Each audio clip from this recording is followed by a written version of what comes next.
Bonjour à tous et bienvenue à la ferme d'Arnaud où on va voir aujourd'hui le processus de fabrication des fraises.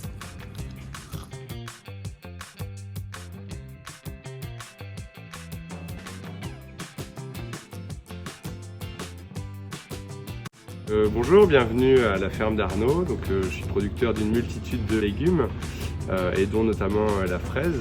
Je suis installé depuis 2008. On est sur une surface de 13 000 m² de production.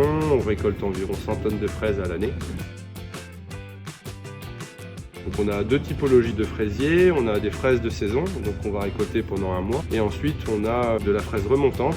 On a l'Annabelle, la Charlotte et la José qui nous permettent d'étaler un petit peu les pics de production pour essayer de récolter de la fraise tout au long de la saison qui va s'étaler d'avril à octobre. Là sur la variété Annabelle, donc on a un fruit qui est assez qualitatif, qui est très bon en goût également. C'est des plants qu'on va acheter à un pépiniériste. Donc on va les remplir de terreau, on va repiquer 2 plants de fraisier dans chaque pot. On va distribuer dans la serre. Une fois qu'on a fait cette étape-là, on va commencer les arrosages. On récupère les eaux de pluie qui tombent sur nos toitures. Donc toute l'exploitation sert de réception d'eau de pluie pour être accumulée dans une cuve et donc on s'en sert pour arroser nos fraisiers.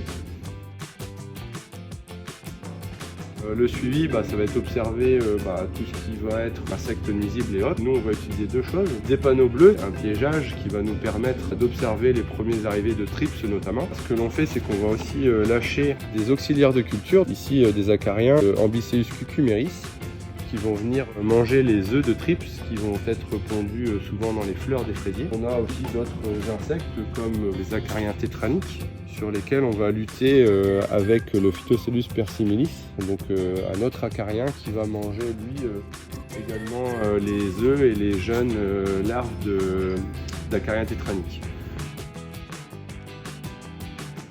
On a ce suivi le plus naturel possible pour éviter tout ce qui est insecticide. On va éviter également les fongicides. On va utiliser parfois des décoctions de plantes avec l'ortie pour renforcer l'assimilation de fer sur la plante. On va utiliser la prêle pour la silice. On va utiliser l'ail pour le soufre. Et tous ces éléments vont permettre d'avoir une plante qui est bien équilibrée, qui pousse correctement. Et ça nous évite d'avoir recours à la chimie.